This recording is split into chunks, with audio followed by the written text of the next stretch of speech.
if you find yourself finding something that you want to know more about or that you feel drawn to, like keep pulling at that thread, because every conversation you have will lead you to a new place. Every course you take, every new person you meet is leading you as you pull that thread, and you never know what you're going to find there. Hi, everyone, and welcome to Path Found, the podcast about the real, messy, unexpected journeys that lead us to the work we love. I'm Monica Argandonia, and every week I talk with someone whose story proves there's no single right way to build a meaningful life.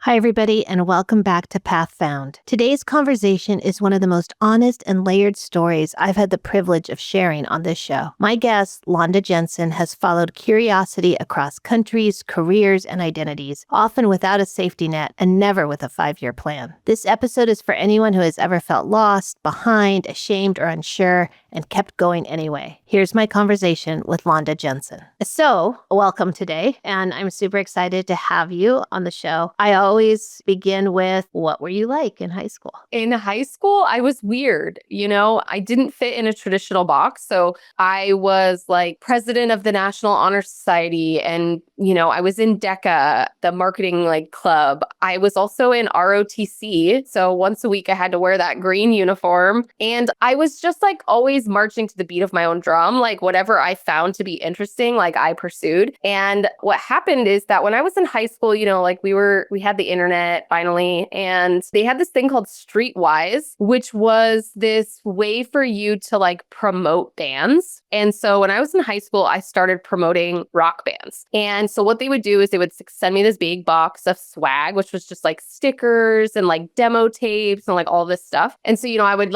go around and spread the stickers around and the tapes and the CDs or whatever. And as I was doing that, they would give me free tickets to shows. And then I was so involved that throughout high school, especially the last 2 years of high school, I basically had backstage passes to every major rock show that came to Denver. And my mom was very, very open-minded about it. I will say that, sometimes she would go to shows with me and other times she didn't. But, the amount of times I spent on tour buses with bands and things. And I think the thing that I'll say about it is that if I look back on that now and I had a 16-year-old, I'd be like, no way on earth would I do that. But I had such positive experiences. The band members that we interacted were always so kind and so respectful for us being as young as we were, which looking back, I'm shocked by, but they were very, very kind to us. So yeah, I got super into this space and I thought I want to work in the music industry. And so at the time when I was applying to college, I was a first generation college student. So I didn't really even know what degree do you get to be in the music industry? It didn't really make much sense. But I did have this one woman in particular. She was my high school career counselor. She actually came on one of my trips with me last year, but she was such an important person in my life because she's the one who helped me fill out the FAFSA. I remember the first time I went to her office, I told her I wanted to job shadow Uncle Nasty, who was the radio DJ for the rock station in Denver. And she was like,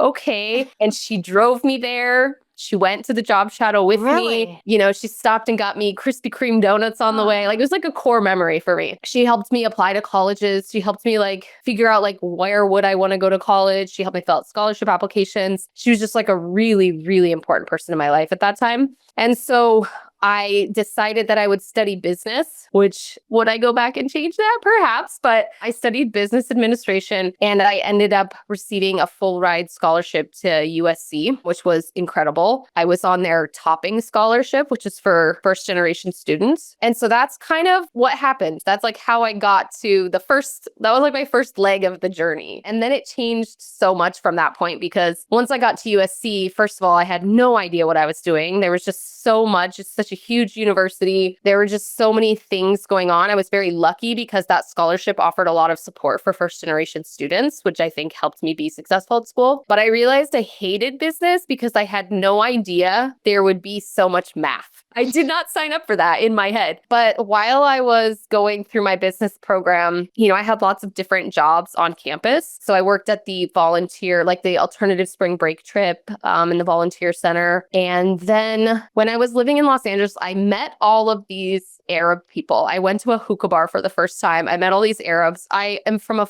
small community in Loveland called Loveland, Colorado, and we did not have a lot of diversity there. So like this experience was like so new and so different. And I was just like, wow, this is so interesting. So I started going back there. And before I knew it, all the friends that I had in Los Angeles were Arabs, and they all knew other Arabs. So everyone I knew was from the Middle East and spoke Arabic. And I hated not knowing what they were talking about. I got a private tutor and I started learning Arabic. And, you know, when you learn Arabic in a traditional setting, they teach you something called Fusha, which is more classical Arabic. So when you speak, you sound like a newscaster or like a Shakespearean actor. So it's not really the vibe. So I was like, oh my gosh, this is embarrassing. Like they would always give me a hard time about it. And so I was like, I have to go somewhere where I can learn this. And so I'd never really left the country before. And I was originally supposed to go to the AUB in Lebanon, but they had shut the program down. So I ended up studying at the American University in Cairo. And I had never left the US. I had no contacts. I signed up for a year. And I got there and it just changed my entire life. Like I was just so curious. I think that's something I've always had, is just this like natural curiosity for things. But I got there, I used to keep this little notepad where I'd write all my weird questions and what does this word mean? And do they have this kind of milk? And like, what does this mean? And I had this one Egyptian guy who was friends with my roommate, and he would come over once a week and answer all of my ridiculous questions. So while I was there, I was just like eating this up. Like I just like seeing a completely different way of being. It just changed me in so many ways. And so I spent a year there. I ended up getting a minor in Arabic and Middle East studies so that I could justify being gone for that long. And when I came back, I was just devastated. Like I was like, I can't, like, I don't want to be here anymore. I have to go back out there. And so to hold me over, they gave me a job in the study abroad office. And so I worked in the study abroad office. And then once my, degree was over, I was like, I'm going to find a job like in international education or doing something like this. And so when I finished, my very first job actually was for a company called Relief International, a nonprofit based in LA. And they hired me to run this youth leadership exchange program. And they were going to bring Iraqi kids, high school kids from Iraq to the US. Now, I have my own political feelings about this process, but at the time, this was a very big opportunity for me. So they put me in charge of bringing 50 Iraqi kids to the US that were in high school. And what an experience. I was like not old enough to do this. Like I think really I was too young to probably do this, but they gave me the full opportunity. I was supposed to take them halftime to Washington, D.C. and halftime to Los Angeles. And I learned so many things. Like I think what I found to be most interesting is just like those subtleties of intercultural relationships, like the things that you do that upsets someone that you have no idea why it would upset them, or just those like differences that pop up that are just not clear. They're kind of like that iceberg part that's under the water, right? And so I had that experience and I was like, wow, that was very interesting. I definitely probably shouldn't have been given this job, but I did it successfully and all those kids went home.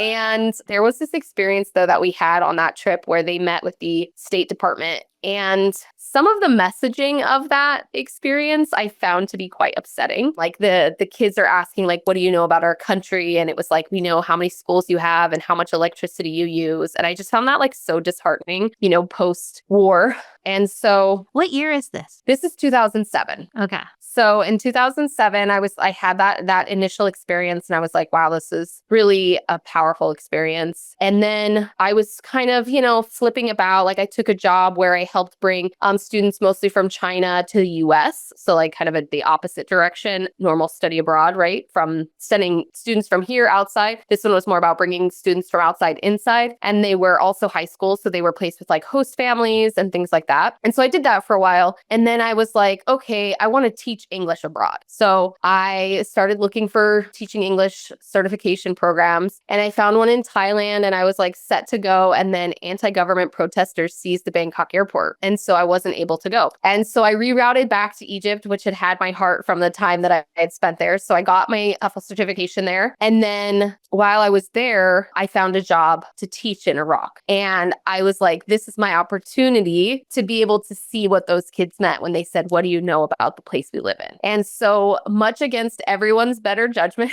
everyone has so many strong opinions about this. In 2000, was it 2008? I believe it's 2008 or 2009. I picked up my life and I moved to northern Iraq, so the Kurdish region of Iraq. And I lived in a place called Erbil to start. And it was very different than Egypt. I'll just say that. How old are you? I was maybe 20. I'm 40 now. So let's see, 25 maybe? Okay, so just to go back a little bit, you grew up in Colorado, kind of a smaller area. You go to USC, you land into business. You're not, music's on the side now, it's gone. Yeah, music is like gone. I go to Egypt once and it's over. Okay.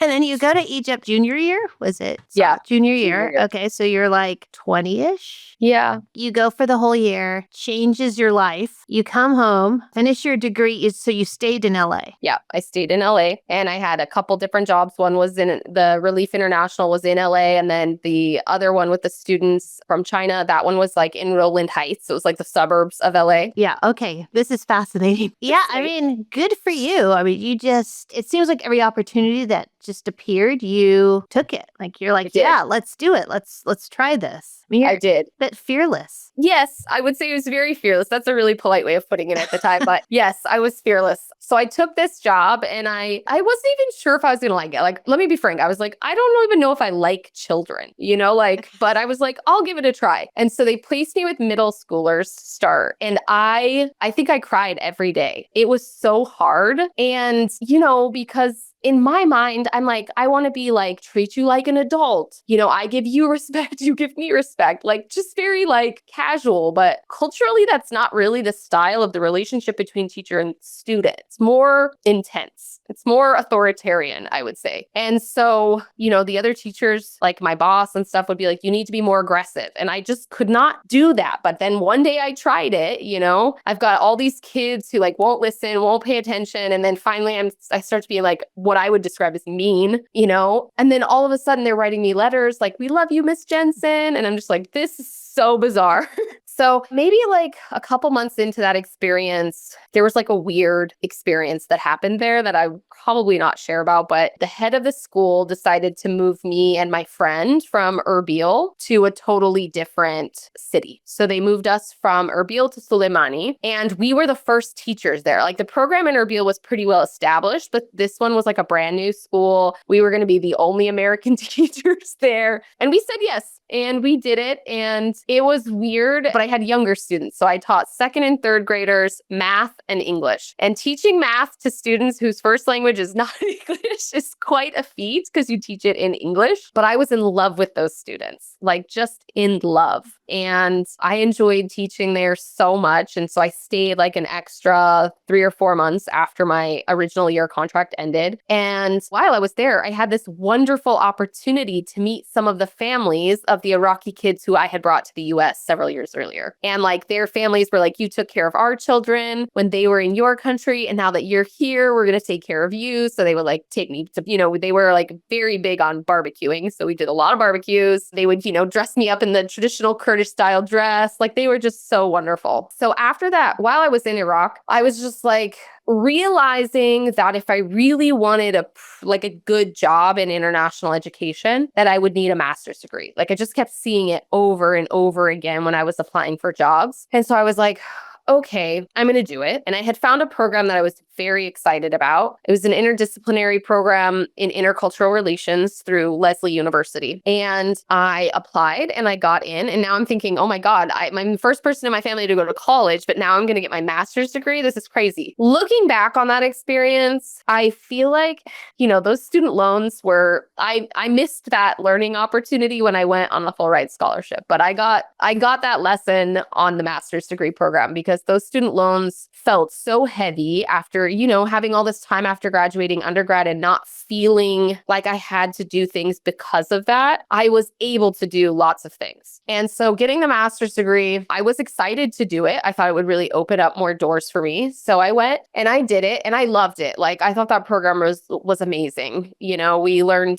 everything from like neuroscience to intercultural communication to like how is identity formed. It was really a cool program. And while I was there, I got this job kind of in the middle of my program. And so I had to take a leave of absence, but I got hired to be the BRIC coordinator for Babson. Babson has this program for undergrads that is to visit the BRIC countries. So they don't visit Brazil, but they did visit Russia, India, and China. And it was about 6 months or one semester. And so they hired me to run this program. And so I took 20-year-olds to Russia, China, and India for a semester. And it was unhinged.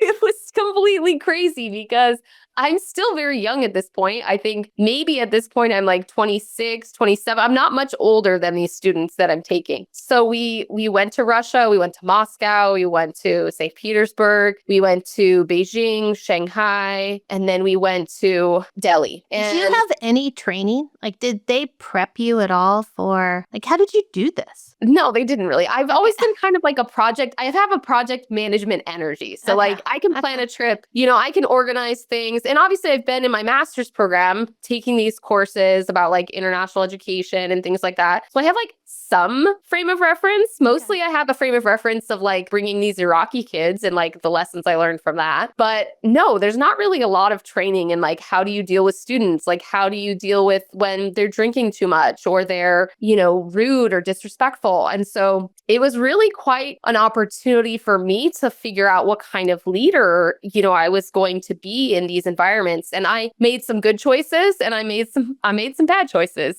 and we made it through this experience. The thing is that university professors would meet us in each location, but that those professors didn't follow them the whole time, and the professors weren't the ones who were like, did you get to class on time? Are you drinking too heavily? Have you had an emergency in the middle of the night, right? The professor's just teaching the class. So I was grateful to have the professors because at least I had like some adult to talk to as things are progressing. But I did that program, and as hard as it was, because also I did that program right after my mom passed away. And so to be gone and like completely isolated from all my social networks was pretty difficult. But it was also nice to just be like on the way, like dealing with stuff that wasn't my own stuff to deal with. And so I really, really enjoyed it at the end of the day. And when I came back, I finished my master's program and then I got a job at MIT. So I was working in their Center for Development and Entrepreneurship. And I really loved that. Like most of the people who were in that program, they had like received some sort of scholarship and they were all from other countries and they had business ideas to go back and implement in their home countries. And so I was like reading a lot of business plans and,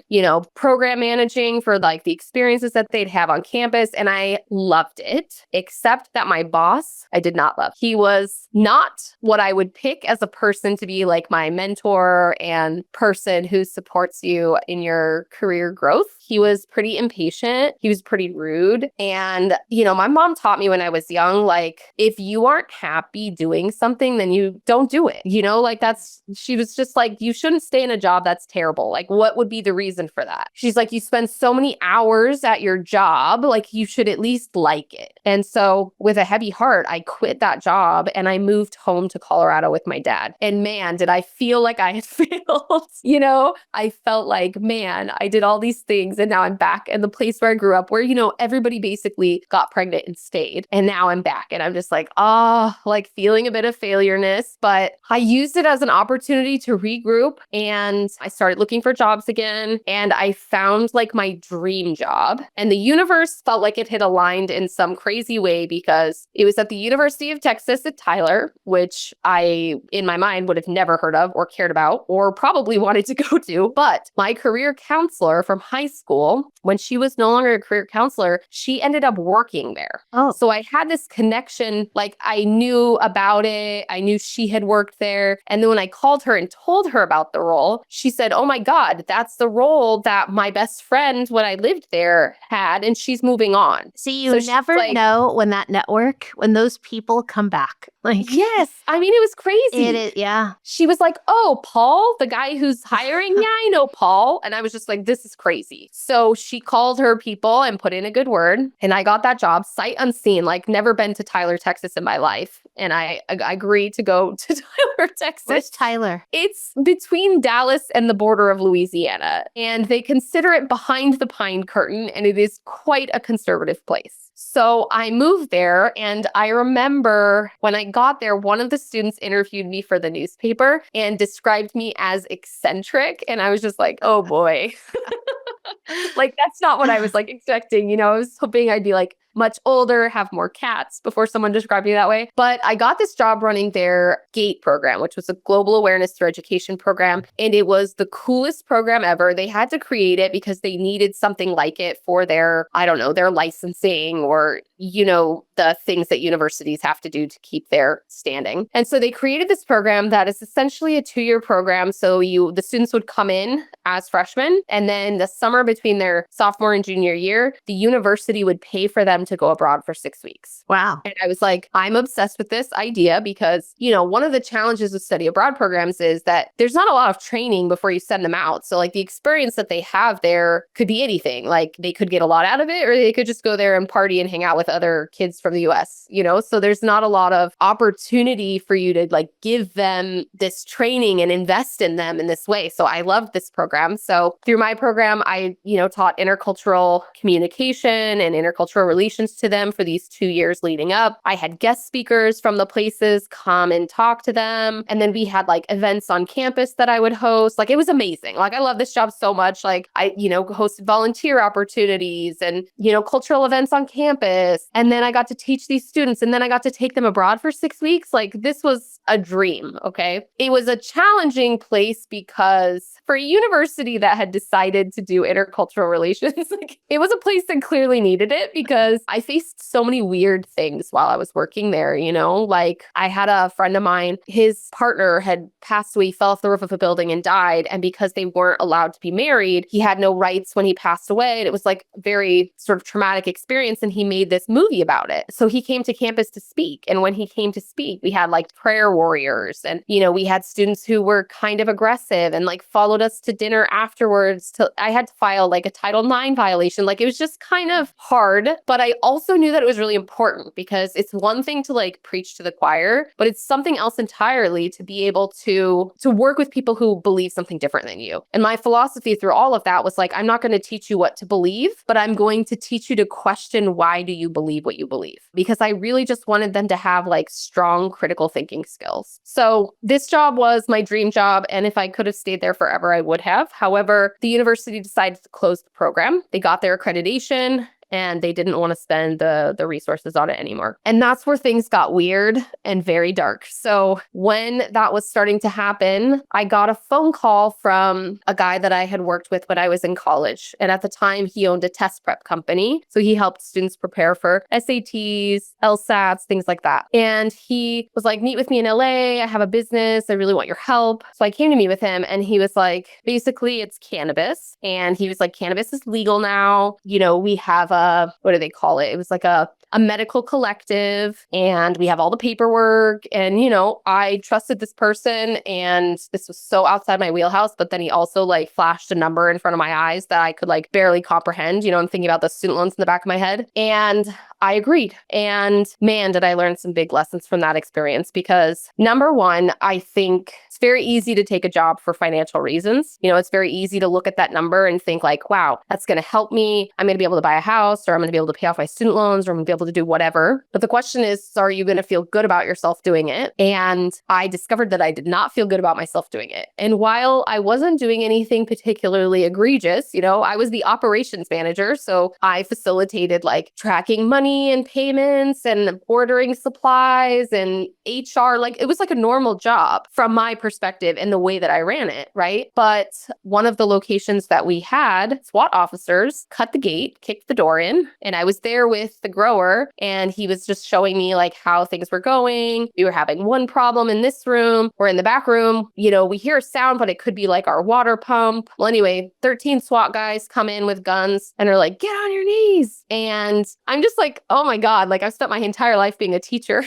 This is insane, And they're asking me questions like, are you a gang member? Where are all the drugs? Where are all the weapons? Where's all the money? And I'm just like, I can't even wrap I can't even wrap my mind around it because I'm just like, I'm running a business, you know? So I got arrested and I was charged with 3 felonies, distribution, cultivation, and sales. And the irony though is that I think it was Prop 64. I can't remember which prop it was, but one of those props dropped all of those misdemeanor charges. And that had happened before I was arrested, but they hadn't updated it in their system yet. So it went onto my record as 3 felony charges. So I got out on bail, or they freed me on my own recognizance or whatever. And I had never felt worse in my life. Like I felt like I had hit the bottom of like everything. I didn't even know I could feel this bad, you know? And I felt so much shame and, you know, just disappointed in myself. So there was like a period of probably 6 months where I had to continue working there because I wasn't going to be able to find another job while I have 3 felonies pending. So I waited until my case was cleared. They ended up, after a lot of money, dropping them to a misdemeanor charge of operating without a business license. Okay. And so at that time,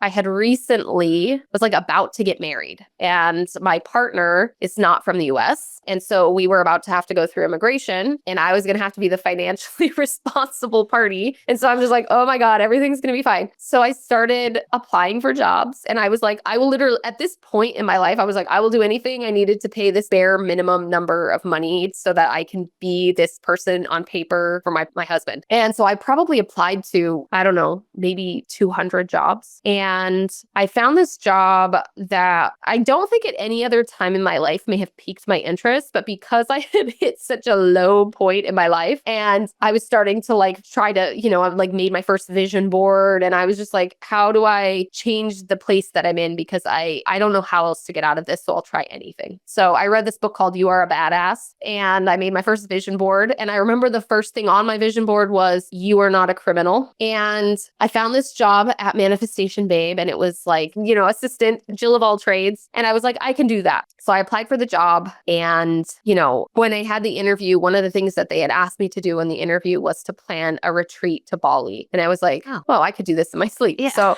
I did that and I got the job. And, you know, when I started there, the pay was a third of what I was making in cannabis. But I was like, I'll work hard. Like, this won't be forever. And now it's 8 years later, and I'm the CEO of that business. So I started as like the admin. And when I started, they were small. It was just like the founder and her husband. And then we grew and we grew and we grew. And I just did operation stuff, you know, I did hiring, I did legal, I did tech backend stuff. You know, I built the funnels, I built the website, made all the things connect. Like, I'm just like learning as I go. I don't know anything about this when I enter, but I'm like very resourceful. I'll figure it out. Turns out I love this because I'm watching the impact that she's having on her community because she's teaching them personal development, right? And I answer all the emails. So I'm seeing these women being like, this is changing my life. This is changing my life. And that felt so good, you know, to see the impact that I was working somewhere where I was having an impact, especially after cannabis, where, you know, I'm getting like death threats on this side. And over here, I'm reading like beautiful emails about how wonderful this is and how much it's changed my life. And I feel great. Okay. What's the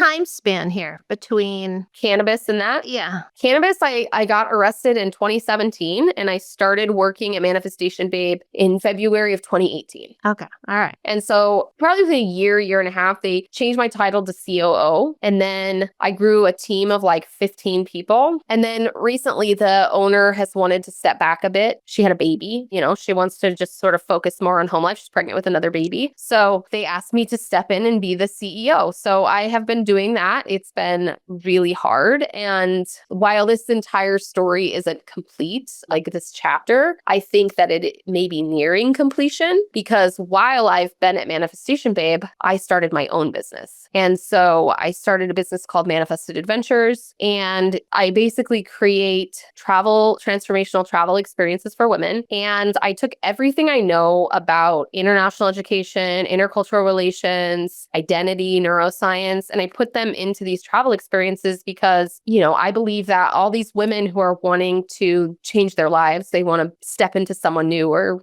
whatever, that pattern disrupt is very powerful. And travel is known to help rewire the neural pathways in your brain. And so I essentially married these two things that I really love, which is personal development and international education and travel. And so I take groups of women, usually about 12. So far, I have trips to Bali. I have 2 different trips to Egypt. And now I'm building a course on the behavioral science behind identity shift. And all of that information has come from just like my time and being in my master's degree, but also in the personal development space and seeing like some of the places where that has fallen flat. And so it's like kind of interesting because I don't know how much longer I'll be at Manifestation Babe, because now I have this new thing that I've created that I really want to give my heart to. So I don't know when that chapter will end and this chapter will like officially be fully open in that way. But I think it's just one of those things where life takes you. It just takes you. And if you say yes, if you asked me 10 years ago if I would be doing this, I would have never imagined. Really, even 10 years ago. I mean, you were doing travel. Yeah, but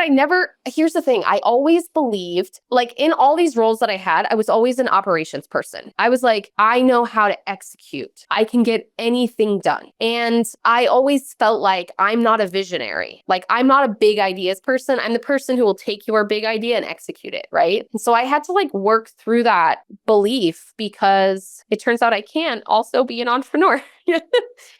But I think I had a lot of self-doubt there because I had spent so much time helping other people with their businesses that I felt like I wasn't the type of person who could own my own business. Okay, so I'm going to go back a little bit because, Sure. I think a lot of people when they start out thinking about jobs, if they're in college or whatever they're doing, we only know the jobs that we're exposed to. And, you really took your interests and your passions and like your curiosity and found these incredible jobs. Nobody thinks about those as careers. Like, I'm going to go be this study abroad, person that's going to go lead these trips and whatever they might be. And so I think, that lesson there is that, right? I mean, it was your curiosity. So Just like opening those doors. Like, Right. and I'm interested in this, and then digging into that and then seeing what's there. And then if you are interested in something completely different, that's okay too. Right. But then, doors were shut. You had to go back home, having those feelings of now what? Like I'm starting all over again. And, where do I go from here? Did you always just want to keep going? Is it a lot of people would have just said, oh, I might just have to get a regular old job, or I might have to. I mean, you just kept finding these really unique opportunities. Is it because that's what you were looking for, or do you think you were just open to those? I think that I was just curious because once I would be like, okay, I studied abroad, right? And I'm like, oh my God, I'm obsessed with this. They let me work in the study abroad office. Well, now I'm like, this is a job? Like, this is a job I could have? Well, now I'm like digging into that. And then as I'm doing that, I'm like, oh, look at all these other jobs that exist in this space that I never knew or ever heard of in my life. And then as you're meeting people along the way, you find out some job that they have that's really interesting. Like, it's really just about digging into and exploring all of those things because when I was graduating high school, I didn't know anything about the world, let alone those jobs that existed out there. And I think as I had experiences and was like, I really loved this part and I didn't love this part, it helped me be more discerning, and I think that's one of the biggest gifts that came from the cannabis space was as I was stepping into looking for something new, I sat with myself and I said, what do you want? And I honestly didn't know. But what I started with was a list of things I 100% did not want. And I turned them into positives. So it was like, I don't want to feel bad. Okay, well, I want to feel appreciated. I don't want to feel like I'm trapped in a job. I want to have the freedom and autonomy to work from home or set my own schedule. Like that job just gave me a lot of things I absolutely did not like and helped me get clear on what I did like. And the thing about Manifestation Babe is like, I wasn't like, yeah, this is the job, right? But I had gotten really clear about what I wanted to feel like in that job. I want to feel appreciated. I want to have flexibility. I want to be able to have autonomy and make my own decisions. I don't want to be micromanaged. I want to like be lit up by what I'm doing. I want to be able to sleep because I feel good about myself at night. And Manifestation Babe ended up being that. And I think because of that clarity, I think that's why I ended up staying at Manifestation Babe as long as I did, is because it checked all those boxes for me. But if it hadn't, I think it would have led me into being like, okay, this part I didn't love. Like, how can I find something else that might hit that spot for me? So why start your own business. I didn't really necessarily plan on it, but I have obviously been going to Egypt now for like 20 years. And so when people I know want to go to Egypt, they come to me and they'll be like, Londa, I want to go to Egypt, but I don't think I can go by myself. Like the only person I'll go with is you. So what I was doing was planning trips for friends and then paying to go to Egypt repeatedly. And I was like, this is very unsustainable. And so it started like, I was like, I'm just going to take people, I'm going to like take people to the Middle East. That was like women to the Middle East was kind of how it started. And then it, my bosses at Manifestation Babe, when I asked them, I asked for their, blessing, because obviously I work full time for them. And they were like, yeah, we love this idea for you. And then they were like, we want to invest in your business. And so that gave me like a little extra belief in myself. Well, then maybe about 6 or 7 months later, because she was also going to be stepping back from Manifestation Babe, she was like, I can't do this with you. Like my heart's not in it. Oh man. And then everything kind of came to the surface. All of those beliefs about like, am I good enough? Am I capable enough? Can I do it without them? But I think truly when they said they would invest in me, it gave me just enough belief in myself that I took the leap. And then when I watched the impact of that experience on the women that I took on the first trip, I couldn't turn back. That's awesome. That's pretty incredible. So how do you advertise? Like, how do these women find you? And a lot of women, I've done 6 trips. So I've done 4 trips to Egypt and 2 trips to Bali. My Bali trip is coming up in 2026. That trip filled. It actually sold out in 12 days. That was like my first moment of being like, okay, I can do this, And I just launched the 2 2026 trips to Egypt. I am a one-woman show. So I have to like build the website, plan the trips, sell the trips, write the emails, make the social. And so it's a little bit hard. I'm very lucky because a lot of women in the first place came through Manifestation Babe. But now I have like, I would say on an average trip, 50% of women are returned. They're coming back. And I have someone who've done every trip I have. Oh, wow. So I'm like waiting to hit that point of like sort of the domino effect where there's enough people who have gone that the word of mouth really helps to fill the trips. But I think part of why I'm in that limbo of like, will I stay or will I completely focus on my own business is because it's getting to a place where it's like, if I have to create social content and scale this, I'm going to have to be able to give it my full attention. Would you go anywhere else? Is it Bali, Egypt? Are you looking? Yeah, the answer is yes. It's just like one of those balances where, I learned this lesson. I offered 2 other trips and I wasn't able to fill them. And so it's like, you got to build the consistency for the trips that people really want. And then, once you have a good number of people and those are easier to fill, then it's easier to add a new trip. So I would like to add Peru. I'd like to add Turkey. I have a long list of places I would like to add. So it's just,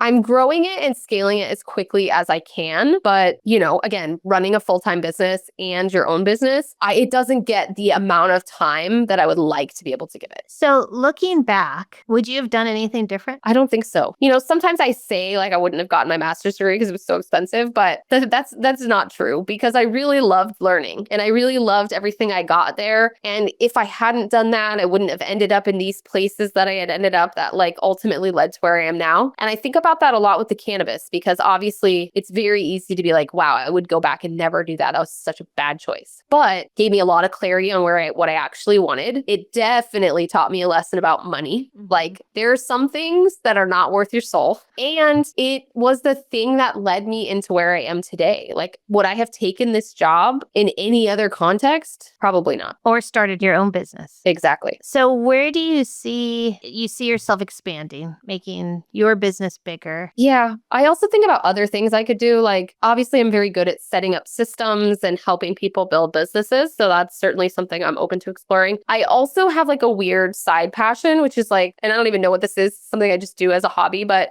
I find a lot of people who struggle with like the system, whether that's getting a divorce, filing with insurance, dealing with unemployment, child support, whatever that is, there's just so much bureaucracy to that system. And as like the most type A person on earth who is like the project manager personality, I love to help people with that. Like I like to take things that have felt inaccessible and make them possible. So that's like, I don't know what that would even be, but it's just me thinking about things that I enjoy. And that's kind of what's always led me on my path anyway, is just like following what lights me up. So you're always thinking. You're just kind of always thinking ahead. And I think also what you're obviously good at. I mean, you're good at these things. I think that what I have is a skill set for problem solving, and having a skill set that is so vague, generic, but it's so broadly applicable. It kind of has helped me feel like more confident in applying to things that I may not like be qualified for, but like I feel confident that I could do based on having done it in a different capacity. So looking back at high school, what would you tell your high school self? I would probably tell her to just keep doing what she's doing, just keep following the things that light her up because,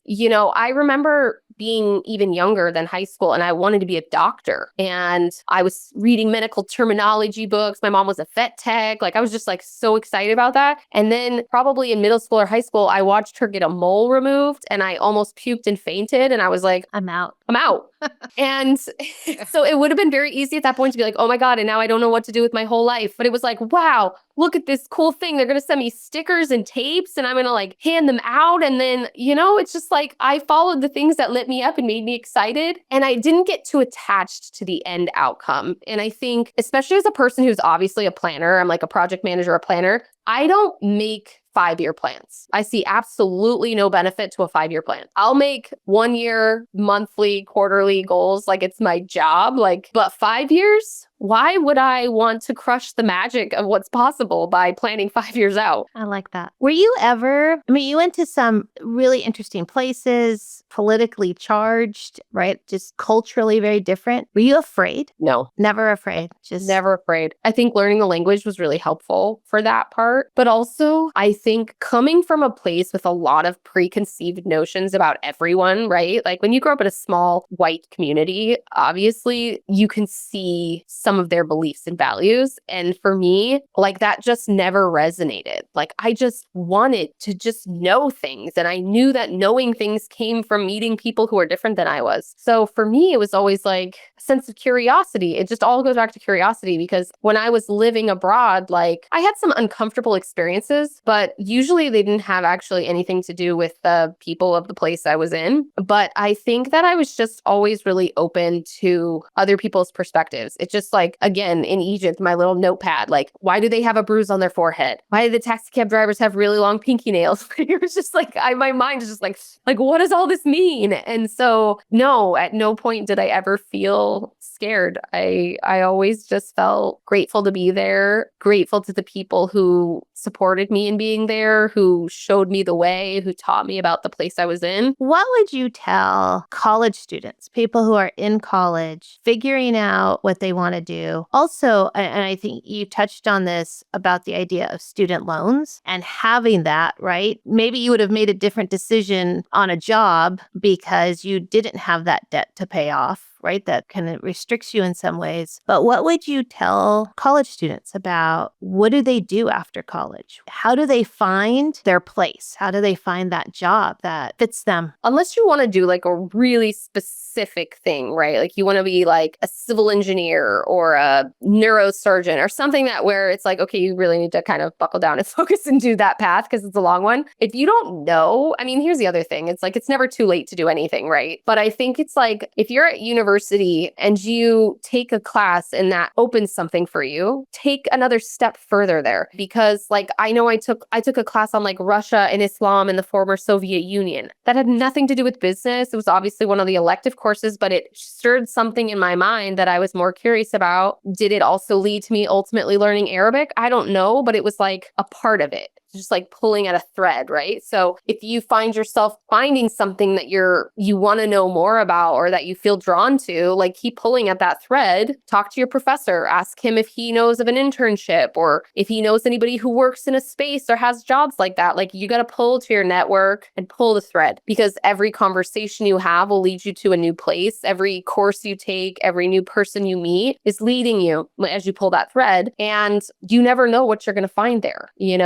I remember taking an organizational behavior class, and that was a huge thread in ultimately ending up in intercultural relations because the part of organizational behavior I found to be the most interesting was those cross-cultural examples. Like you're just pulling at a thread and like you're going to find a little of it here, you're going to find a little of it there. The irony is like my operations class that I took in college, I had the worst grade that I ever got in my life. And that's what I ended up doing. So it's not about like, is this the job that you're good at? Does this fit your degree? Is this going to pay well? It's like, does this open your curiosity? Does this pull you in? Does this make you want to know more? And if so, just keep pulling on it. And then you might discover once you get there, it leads to a completely different door. And don't be afraid to also pull that thread and go in that direction. Because I think about all the people that I know from college, and I don't know a single one, maybe there's a few, if I really dug deep, that are doing what they studied in college. Yeah. And I have this same conversation. My sister-in-law is 14 years old and she lives in Turkey, and they have to take this huge test in middle school that determines their whole future. And I'm just like, she's so stressed. I'm like, you're 14 years old. Do you have any idea how many times you're going to change your mind? Like, it doesn't matter. Do the thing that makes you feel the best. Right. No, I think that's my 13-year-old always says, why are you asking me what I want to do? I haven't lived yet. That's a good answer. Yeah. You have had an incredible life. You have lived more and done more than most people will ever do, and you're young still. Thank you. I hope there's much more to be done. Yeah. Oh, I'm sure. I want to talk to you again in 25 years and see what else you've added on. Thank you. Thanks for sharing all of that. I think a lot of people will be inspired by your story. Thank you for having me here. As a first-generation college student, I think having voices and hearing voices of people who started where I started was really, really helpful, because I think sometimes, even when you're thinking about what college degrees exist, like I know as a first generation college student, it was like law, business, medicine, like you can't even begin to comprehend the things that exist out there. So, do those informational interviews, ask people. People love to talk about themselves, ask people questions, because you never know what you're going to find. Yeah. And you don't know what you don't know. So exactly. Well, thank you again. Thank you so much for having me. I really, really appreciate it. And I look forward to continuing to listen to your episodes. Thank you.